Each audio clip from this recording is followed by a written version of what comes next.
ನಿರಾಕರಿಸು ಕನ್ನಡ ಪದದ ಇಂಗ್ಲಿಷ್ ಅರ್ಥಗಳು ಮತ್ತು ಉಪಯೋಗಗಳು. ಈ ನಿರಾಕರಿಸು ಅನ್ನುವ ಕನ್ನಡ ಪದಕ್ಕೆ ಇಂಗ್ಲಿಷ್ನಲ್ಲಿ ಎಷ್ಟು ಅರ್ಥಗಳಿವೆ ಅವುಗಳನ್ನು ಕಲಿಯೋಣ. ಮೊದಲನೇದಾಗಿ ರೆಫ್ಯೂಸ್, ತಿರಸ್ಕರಿಸು, ಒಪ್ಪದಿರು. ಯಾರಾದರೂ ನೀಡಿದ ವಸ್ತು, ಸಹಾಯ ಅಥವಾ ಪ್ರಸ್ತಾಪವನ್ನು ಸ್ವೀಕರಿಸಲು ನಿರಾಕರಿಸಿದಾಗ ಇದನ್ನು ಬಳಸಲಾಗುತ್ತದೆ. ಉದಾಹರಣೆಗೆ, he refused to take the money. ಅವನು ಹಣವನ್ನು ತೆಗೆದುಕೊಳ್ಳಲು ನಿರಾಕರಿಸಿದನು. He refused to take the money. She refused my help. ಅವಳು ನನ್ನ ಸಹಾಯವನ್ನು ನಿರಾಕರಿಸಿದಳು.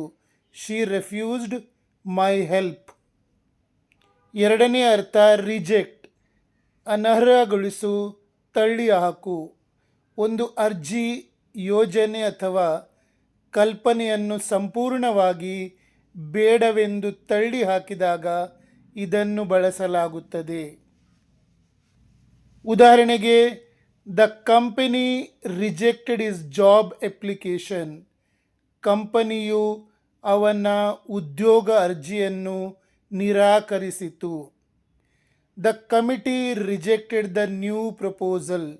ಸಮಿತಿಯು ಹೊಸ ಪ್ರಸ್ತಾಪವನ್ನು ನಿರಾಕರಿಸಿತು. ಮೂರನೇ ಅರ್ಥ ಡಿನೈ, ಸತ್ಯವಲ್ಲವೆನ್ನು ನಿರಾಕರಿಸು.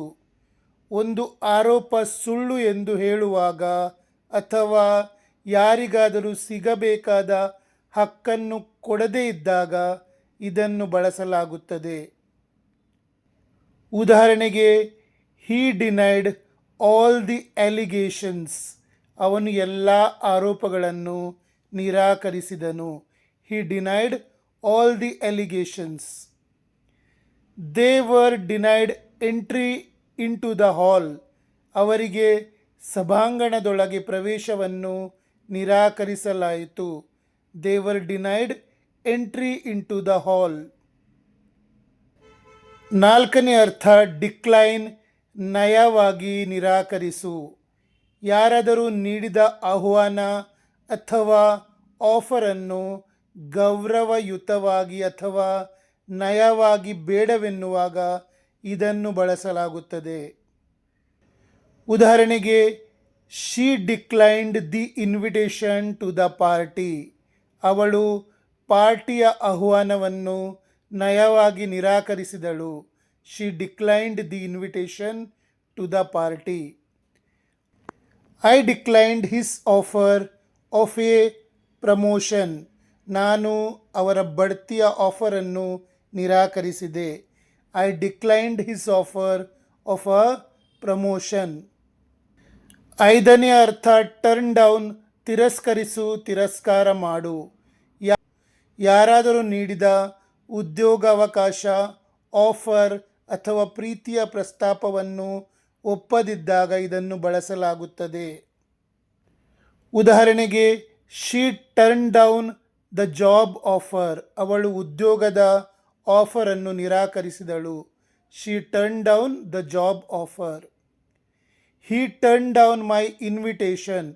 ಅವನು ನನ್ನ ಆಹ್ವಾನವನ್ನು ನಿರಾಕರಿಸಿದನು. He turn down my invitation. ಆರನೇ ಅರ್ಥ ಡಿಸೋನ್, ಸಂಬಂಧವನ್ನು ನಿರಾಕರಿಸು, ಕೈಬಿಡು. ಕುಟುಂಬದವರು ಅಥವಾ ಆಪ್ತರು ಒಬ್ಬ ವ್ಯಕ್ತಿಯೊಂದಿಗಿನ ಸಂಬಂಧವನ್ನು ಅಥವಾ ಜವಾಬ್ದಾರಿಯನ್ನು ಇನ್ನು ಮುಂದೆ ಒಪ್ಪುವುದಿಲ್ಲ ಎಂದು ಹೇಳುವಾಗ ಇದನ್ನು ಬಳಸಲಾಗುತ್ತದೆ. ಉದಾಹರಣೆಗೆ, ಹಿಸ್ ಪೇರೆಂಟ್ಸ್ ಡಿಸೋನ್ಡ್ ಹಿಮ್. ಅವನ ಪೋಷಕರು ಅವನನ್ನು ನಿರಾಕರಿಸಿದರು, ಕೈಬಿಟ್ಟರು. The leader disowned the violent protesters. ನಾಯಕನು ಹಿಂಸಾತ್ಮಕ ಪ್ರತಿಭಟನಾಕಾರರೊಂದಿಗಿನ ಸಂಬಂಧವನ್ನು ನಿರಾಕರಿಸಿದನು. The leader disowned the violent protesters. ಏಳನೇ ಅರ್ಥ ಡಿಸ್ಮಿಸ್, ಅಪ್ರಸ್ತುತವೆಂದು ತಳ್ಳಿಹಾಕು. ಒಂದು ಆಲೋಚನೆ, ವಾದ ಅಥವಾ ಮೊಕದ್ದಮೆಯನ್ನು ಗಂಭೀರವಾಗಿ ಪರಿಗಣಿಸದೆ ಪಕ್ಕಕ್ಕೆ ತಳ್ಳುವಾಗ ಇದನ್ನು ಬಳಸಲಾಗುತ್ತದೆ. ಉದಾಹರಣೆಗೆ, the judge dismissed the case. ನ್ಯಾಯಾಧೀಶರು ಪ್ರಕರಣವನ್ನು ನಿರಾಕರಿಸಿದರು, ತಳ್ಳಿ ಹಾಕಿದರು. She dismissed my fears as silly. ಅವಳು ನನ್ನ ಭಯವನ್ನು ಕ್ಷುಲ್ಲಕವೆಂದು ನಿರಾಕರಿಸಿದಳು. 8ನೇ ಅರ್ಥ ಓವರ್ ರೂಲ್, ತಿರಸ್ಕರಿಸು, ರದ್ದು ಮಾಡು. ಉನ್ನತ ಅಧಿಕಾರದಲ್ಲಿರುವವರು ಕೆಳಗಿನವರ ನಿರ್ಧಾರ ಅಥವಾ ಆಕ್ಷೇಪಣೆಯನ್ನು ಅಧಿಕೃತವಾಗಿ ಒಪ್ಪದಿದ್ದಾಗ ಇದನ್ನು ಬಳಸಲಾಗುತ್ತದೆ. ಉದಾಹರಣೆಗೆ, the judge over ruled the objection. ನ್ಯಾಯಾಧೀಶರು ಆಕ್ಷೇಪಣೆಯನ್ನು ನಿರಾಕರಿಸಿದರು. The judge over ruled the objection. The manager over ruled the teams decision. Manager ತಂಡದ ನಿರ್ಧಾರವನ್ನು ನಿರಾಕರಿಸಿದರು. The manager over ruled the teams decision. ನಿಮಗೆ ನನ್ನ ಟೀಚಿಂಗ್ ಮತ್ತು ರಿಸರ್ಚ್ ಇಷ್ಟವಾದಲ್ಲಿ ಫಾಲೋ ಮಾಡಿ ಮತ್ತು ಶೇರ್ ಮಾಡಿ.